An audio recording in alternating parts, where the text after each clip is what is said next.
Halo anak-anak, selamat pagi. Kita jumpa lagi ya dengan Ibu Guru dalam video pembelajaran pada minggu ini.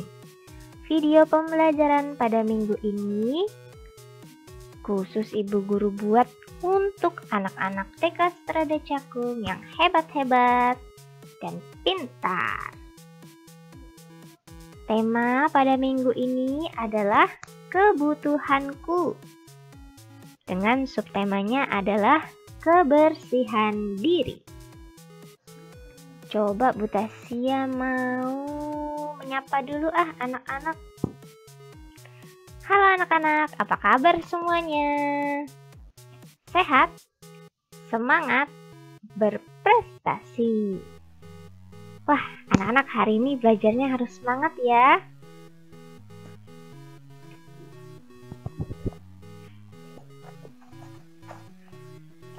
Ayo, siapa yang pagi ini belum mandi? Ayo segera mandi supaya badannya bersih dan rasanya pasti segar sekali setelah selesai mandi. Kalau yang sudah mandi, wah anak-anak hebat. Pagi-pagi sudah mandi. Luar biasa. Anak-anak, apakah anak-anak tahu alat-alat kebersihan diri yang biasa kita gunakan apa saja ya? Pasti anak-anak tahu deh. Coba ya, Bu Guru tampilkan dulu gambarnya. Yang pertama adalah sabun, yaitu sabun mandi yang biasa digunakan untuk menyabuni badan supaya bersih dari kuman dan keringat dan debu juga.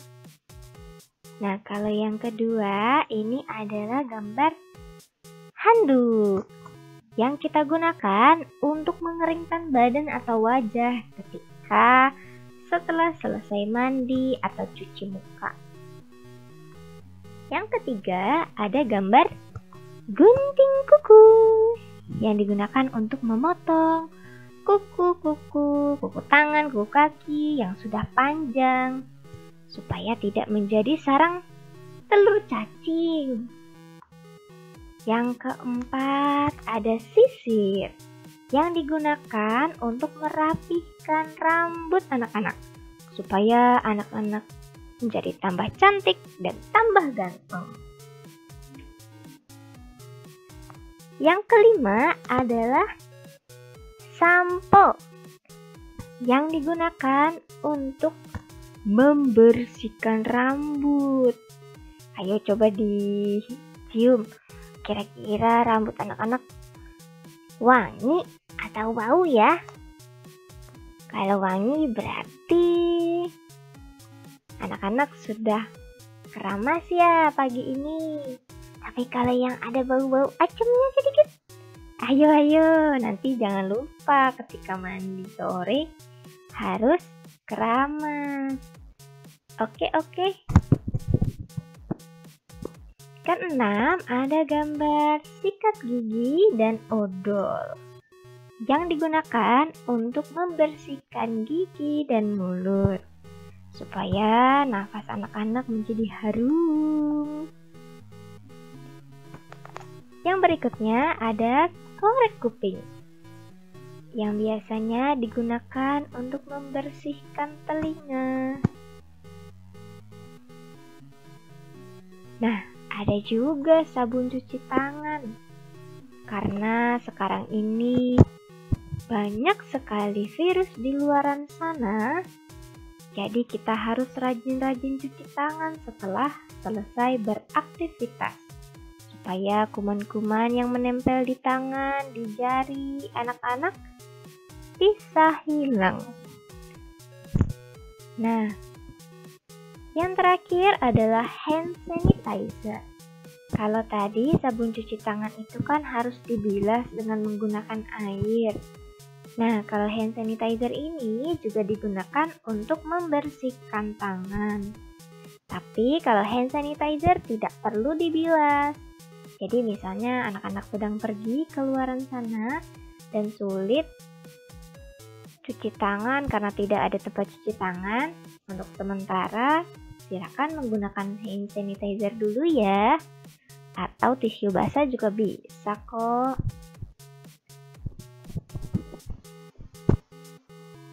Berikutnya adalah tangan dan kukuku bersih.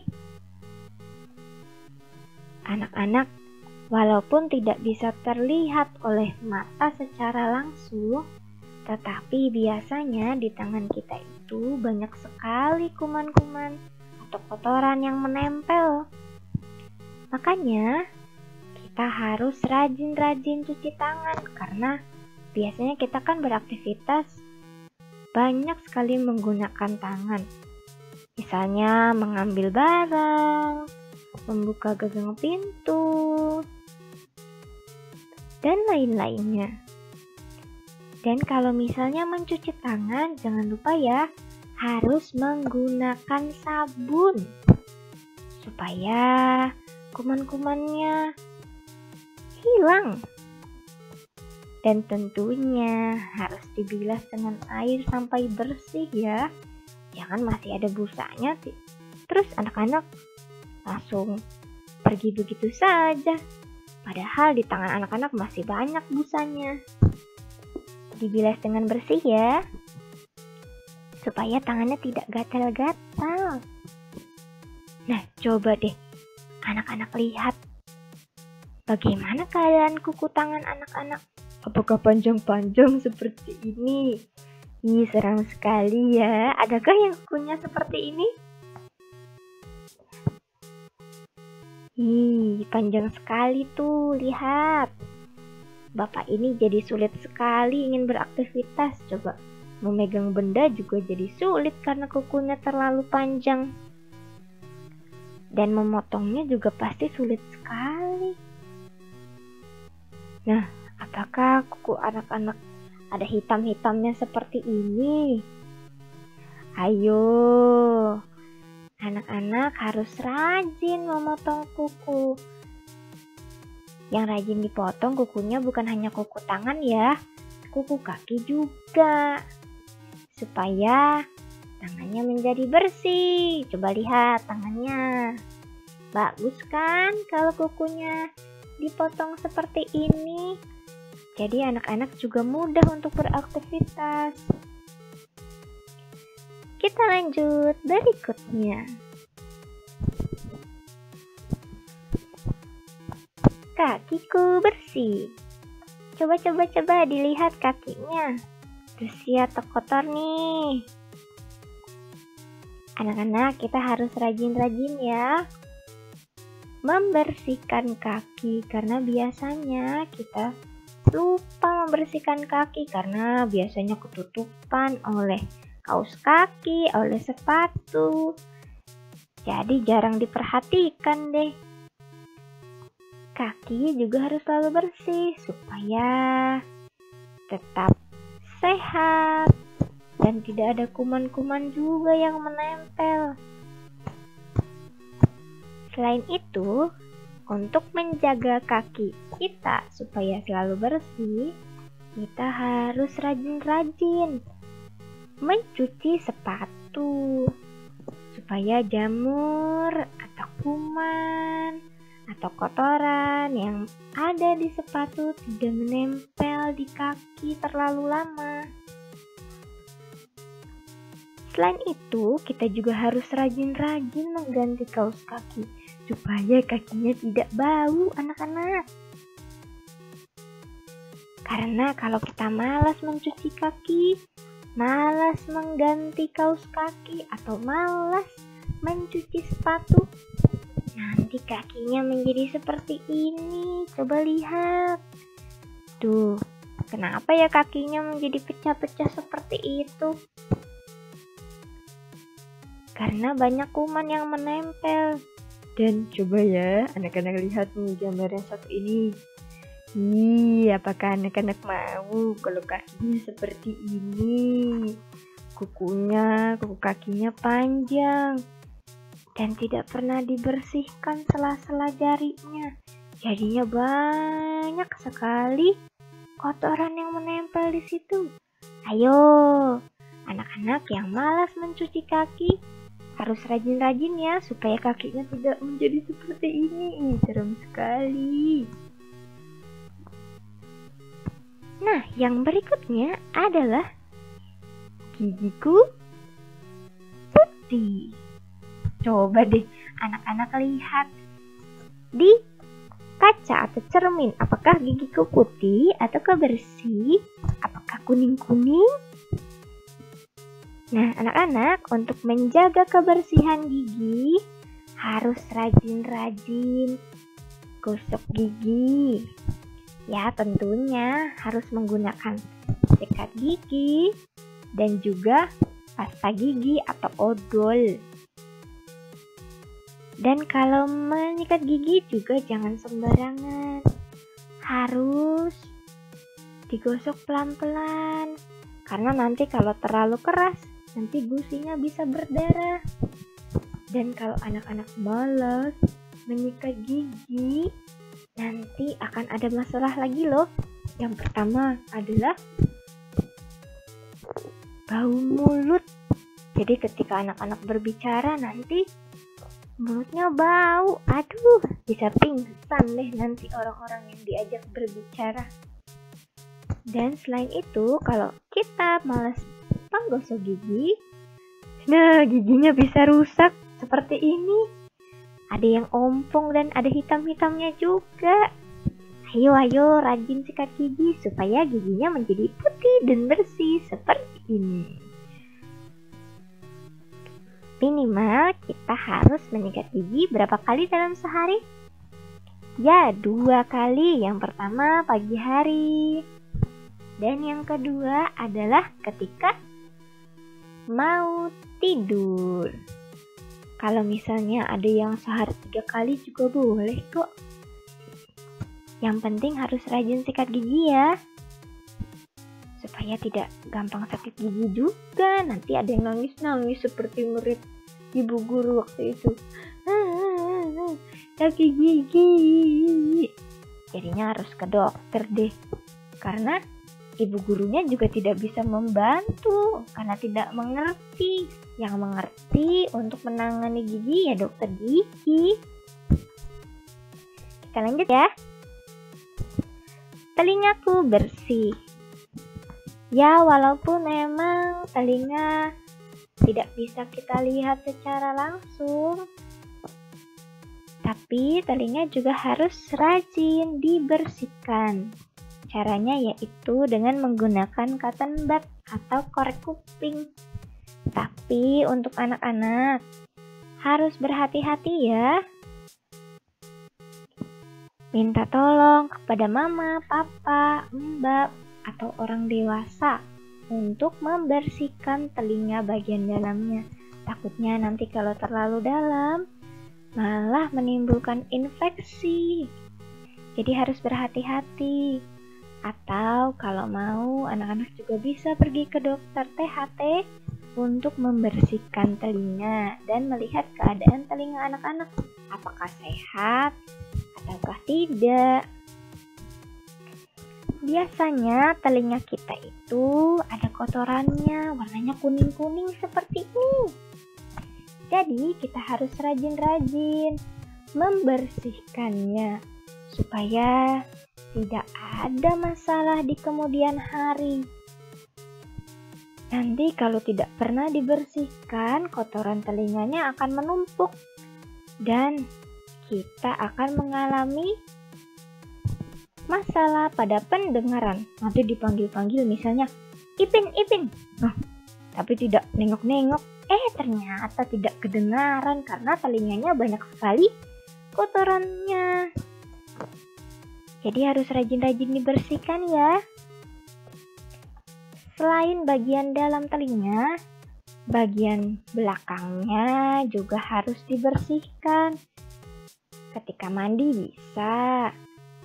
Karena coba deh anak-anak pegang bagian belakang telinga anak-anak kira-kira bersih atau kotor ya. Kalau kotor berarti harus dibersihkan ketika mandi. Karena kalau tidak nanti bisa muncul masalah seperti ini. Tuh lihat, ada benjolan di belakang telinganya. Atau bisul, itu biasanya sakit sekali anak-anak. Kenapa bisa muncul bisul di belakang telinga? Karena telinganya kotor, tidak pernah dibersihkan. Jadi harus dibersihkan ya.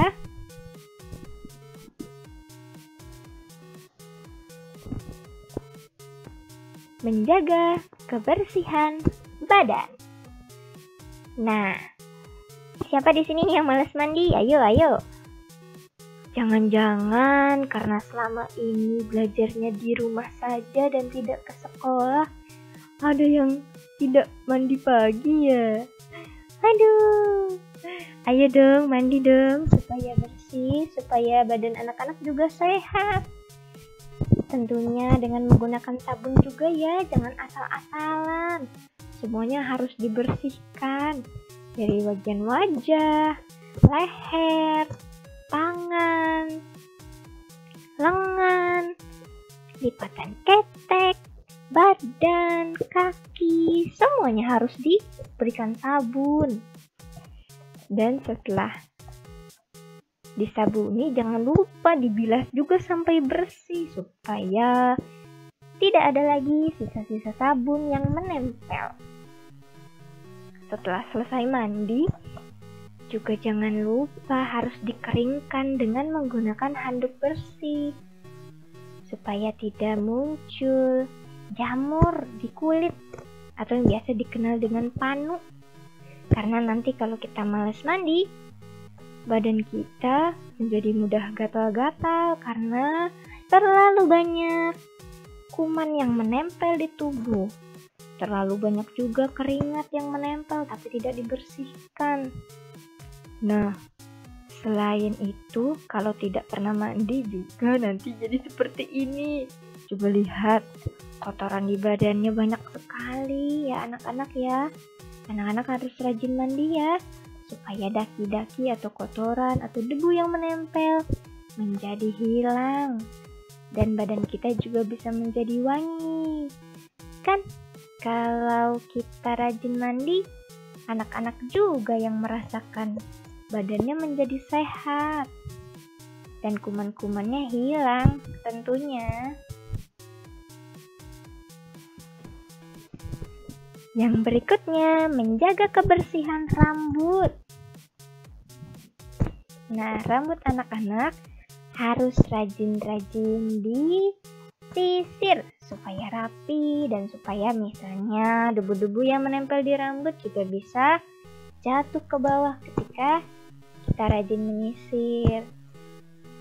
Terutama bagi anak-anak perempuan yang rambutnya panjang, harus rajin-rajin disisir. Dan selain disisir, kita juga harus rajin-rajin memberikan shampoo supaya kuman-kuman debu yang menempel di rambut bisa hilang. Jangan lupa lah anak-anak ketika selesai memberikan shampoo ke rambut, kan banyak busanya nih. Anak-anak juga harus membilasnya sampai bersih, sampai benar-benar bersih ya supaya kepalanya tidak gatal. Karena kalau kita malas menyisir rambut, malas keramas, nanti ketombenya jadi banyak. Tuh lihat ada putih-putih di kepalanya, itu bukan salju ya, itu ketombe, rasanya gatal sekali. Selain itu, kalau kita malas keramas atau kita malas menyisir rambut, nanti kita bisa terkena penyakit kulit kepala seperti ini. Anak-anak ini rasanya gatal sekali loh. Dan diobatinya juga sangat sulit.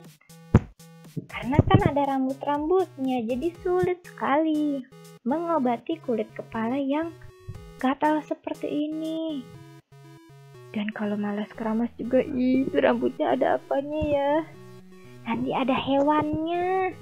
Itu namanya kutu rambut. Seram sekali. Anak-anak, apakah anak-anak tahu kalau kutu rambut itu kan menghisap darah dari kepala kita?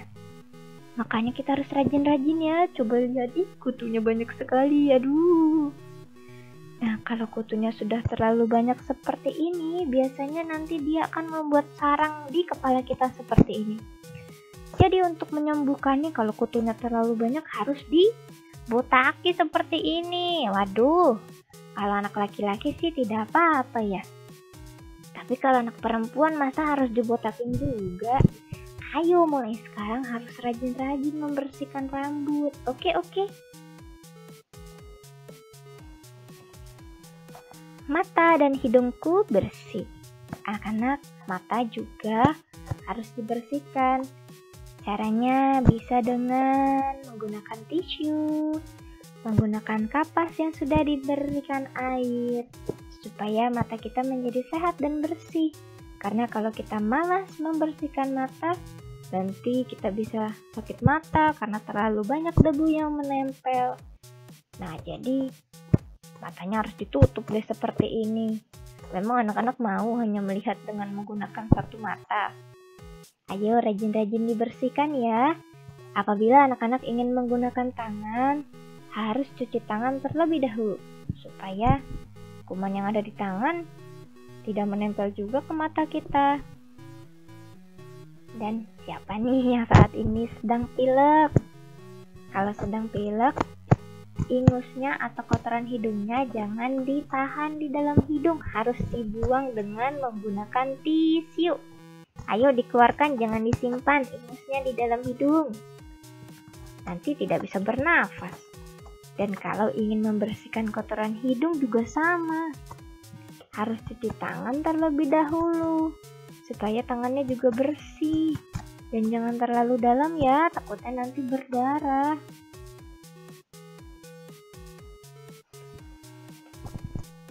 Nah, yang terakhir, ketika anak-anak pipis atau pup, anak-anak juga harus membilasnya dengan benar supaya tidak gatal seperti ini. Coba bayangkan kalau misalnya ada penyakit gatal seperti ini, pasti kan rasanya tidak enak sekali ya ketika kita mau pipis atau pup. Jadi harus dengan bersih juga ya dibilasnya ya anak-anak. Oke. Wah, ternyata penjelasan dari Ibu Guru sudah selesai.